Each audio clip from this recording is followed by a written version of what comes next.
Hey everybody, this is Cricket here, going to be giving you guys my second Force Strategy Gaming cast. And first and foremost, I want to go and thank everybody who came out after the first video that I put on here, that you guys immediately came to my channel and subscribed. The response was overwhelming, your comments were very flattering, and I just want to go and thank everybody who has jumped on board with me.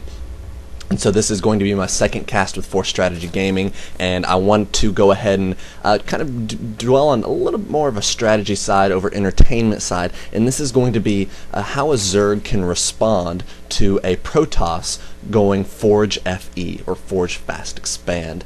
There's a few different ways that you can respond as a Zerg player, and there's a few different things to look for from the Protoss player.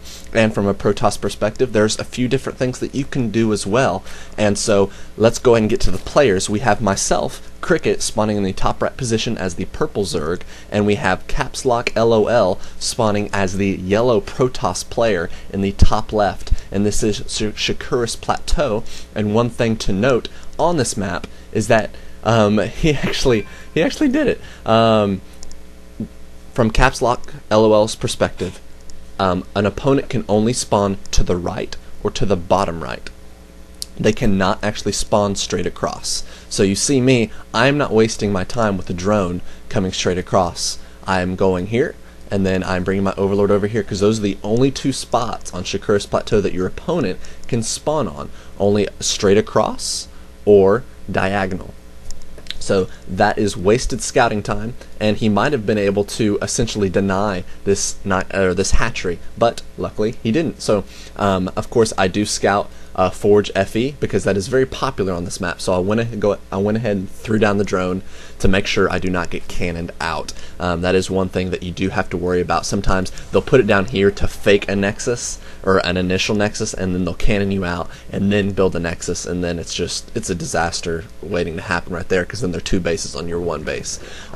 So I did go for a 14 hatch, and I got my pool, getting my gas. So one thing as a Zerg player, whenever you see this, the one thing to do or not to do is do not freak out. Do not freak out. I know many Zerg players, they're like, oh my gosh, you fast expanded. I need to get my Zergling count up. I need to get my Roach Warren so I can do a Roach Bust or something. I need to go quick tech the layer so I can get my Mutas or get Hydras out really fast. But don't do that. Don't do that. Just play standard. Play calm, play standard. And there's a few things that I'm going to tell you guys about that might calm you down. I have my Overlord positioned right over here. I can see pretty much what's going on, and he can't see me. Now, oh, my drone got picked off. But one thing is to make sure that he does not cancel this nexus. That's one thing that I didn't do often enough, is come in and scout to make sure that this nexus was still up. Now, a lot of people won't cancel it this early in the game, but you'll see a lot of Protosses maybe go like 3-gate into a fast expand, or 3-gate into expand, and then they'll cancel the expansion and just make a crap ton of units and roll you. So scouting. Always make sure you know what your opponent is doing. So of course, I'm just going to be playing standard. My first 100 gas. Oh my goodness, Zergling speed. This isn't crazy at all. My top queen, first amount of energy, creep tumor. Let's connect the bases. That's always useful. And with this one, inject. This Zerg player doesn't look like he's doing anything different than what he already would be doing. Now, the things that let me do what I'm able to do, and that's of course no Zerglings as of right now, is because if he has this, he is probing just as hard as I am droning. Now yes, he can make units at the same time, but he's probably not, because he has these cannons. These cannons give him the buffer that allow him to not spend any extra minerals on units, and so I don't really expect him to come with anything. Now, what I should have done is I probably should have made at least one egg, so I get 2 lings, go ahead and get this Xel'Naga, and then put 1 ling right out the front of his base, just to make sure. I need another Overlord by these back rocks to make sure nothing crazy is going on. Now, I did bring my Overlord around, so just because the way that I'm going to respond is going to be I need a secret spot, just in case if you guys don't already catch on to that. So you saw a Roach Warren getting made, and I canceled that because most Protosses, the way they respond after this is they get a Stargate first, and whoa. Did I scout it? No. Did I have a feeling? Yes, I did. I had a very good feeling, because most Protosses, they go Stargate. So Roaches can't hit air, obviously, so I'm going to opt for Hydras. So once this layer finishes, oh, just finished, we should see a Hydralisk den very soon. And here's my trump card, Nydus Network. This is a way that you can respond, and the reason why I've chosen this Nydus is because look how big this base is. Look how big. Oh my goodness. It's just, there's so much space.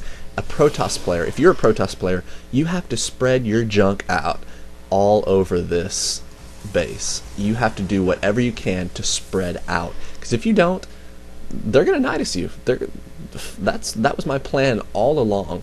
My Hydralisk Den is up, and one thing that Zerg players, you need to understand, if he's been probing hard and you've been droning hard, none of you have units. So don't feel like you need this huge massive army before you just kind of ram him at his base.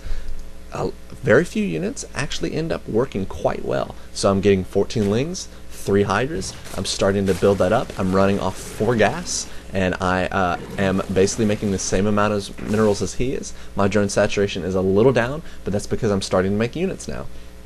Now, his Phoenix is in here, and so he is going to probably see my Hydras once they come out as of right now, but it looks like he's already banking on that response, and we see a robotics bay coming from our Protoss player because, and of course there he is, he sees the Hydras, so he's going to go and lay down that robotics bay.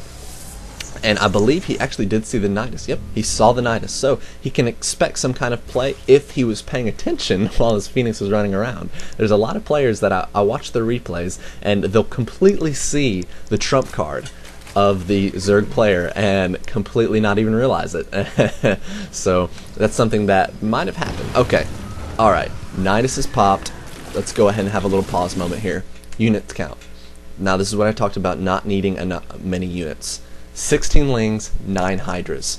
He has 4 Stalkers, 3 Sentries, 1 Phoenix. Okay, caps lock. He has some money built up. These guys, he's waiting. He probably needs to chrono boost those. He has just made a round of units. He just made a round of units at the 10-minute mark.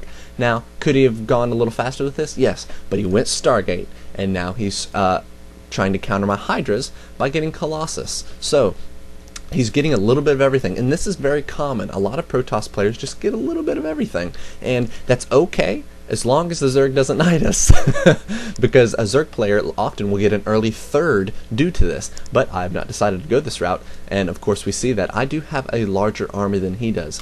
So unpause. So I'm going to be bringing my Zerglings in, and, sorry, pause. What am I doing? Oh yes, everything rallied to the Nydus. Now what should I be doing in this case? I need to be getting a third. Woo! That's what, and he's actually scouting for it because he's expecting a third. Now, since he doesn't see one, he should have expected this a little bit more. But my Zerglings are going to come in here, try and do as much damage as they can. A Hydra's shield that should have been a Guardian shield. That force field was useless. Probes are going to come in here, and I always love it to see when probes get in on it because that means I basically win the game. Basically, when this happens, they are handing you the game. So now he only has 26 probes, more Lings coming in here. Always have your Nydus on a hotkey, so they're going to keep pouring in. These Zealots aren't going to be able to do anything against these Hydras that are just completely tearing up. 2, 3 kills, 2 kills, 3 kills, 4 kills. These Hydras are amazing. So I hope that this has kind of maybe helped our Zerg player on how to respond to a fast expand. I know you might have seen a lot of replays, but kind of you want a little bit of the formula, and the main thing was I droned hard. I droned the entire time until I didn't get a single unit until layer. Not a single Zergling until layer. Now I should have made, yes, I should have made at least 2 Zerglings, 1 for the tower and 1 out front of the base. I should have maybe had another Overlord over here, so I could have brought him in and scouted all of this. And so basically all of this was on a hunch of what I normally see. But I hope that this has helped you. Protoss players, don't spread out your tech this much. Yes, sure, I went Hydras, so just make some gateway units, just make some sentries, do something to make sure I can't get in your base while you make that tech switch. So that might be some things to think about as the Protoss player. Now my APM sitting around 80. Normally it's higher than that. Normally it sits around 100, sometimes even 110. So it doesn't even require high APM in order to do this. It just requires paying attention, playing a standard game, connecting my bases, spreading my creep like I normally would. Nothing crazy. So I hope that you guys have enjoyed this cast. Once again, I want to go and thank Force Strategy Gaming for partnering up with me so I can give you guys these casts on this channel.